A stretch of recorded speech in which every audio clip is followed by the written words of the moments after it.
Think you know what it costs to accept payments? Think again. Calculating the total cost of accepting payments is so complicated that most companies have no idea how much it actually costs them just to get paid. There are three big things impacting the total cost of accepting payments. 1. Interchange and assessments. Interchange rates are non-negotiable fees set by the card brands and make up nearly 90% of the direct cost of every transaction. These rates vary depending on several factors, including the type of card that's used, where the transaction occurs, how the card data is captured, what industry the business is in. In all, there are more than 300 interchange categories impacting rates. 9% of the costs are assessments from the card brands for items including brand usage fees, network access fees, cross-border fees, and high-ticket transaction fees, which leaves about 1% of the costs for the processor, who makes the entire transaction possible. 2. Chargebacks and fraud. Accepting payments, especially in a non-face-to-face environment, is risky.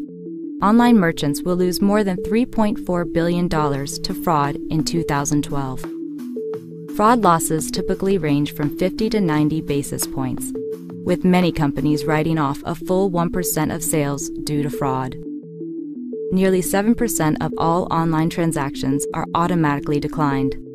Unfortunately, many legitimate transactions are declined in the process. These false positives result in further lost sales and lost customers. Managing risk also requires significant labor resources. 10 to 30% of all online transactions result in an outsort, requiring a manual review by a caseworker. On average, caseworkers earn $20 per hour and can review 6 cases per hour. So if a company generates 1 million transactions per year and has to review 30% of them, it would take 24 caseworkers a full year to review all 300,000 cases at a cost of $960,000. Chargebacks are another significant cost factor. Companies spend nearly $50 in labor and overhead just to process a chargeback, leading many companies to simply write off chargebacks below a certain floor limit. And if a company has excessive chargebacks, the card brands can levy fines up to $25,000. 3. PCI compliance and data security.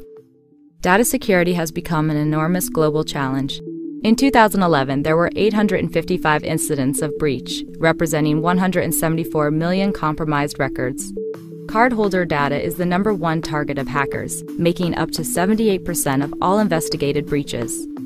The average breach involves 28,000 records, costing $194 per record, resulting in a loss of nearly $5.5 million per incident. Beyond the immediate financial loss, companies often suffer a loss of customer trust, employee morale, investor confidence, and the value of their stock. Maintaining PCI compliance is a continuous and expensive endeavor, with companies spending $225,000 to $500,000 or more for an annual audit. And that figure doesn't include the labor costs or technology upgrades associated with maintaining compliance. But worst of all, as recent headlines have proven, PCI compliance alone does not guarantee that your data is secure. These three big things, interchange and assessments, chargebacks and fraud, PCI compliance, and data security, combine to make up a company's total cost of accepting payments.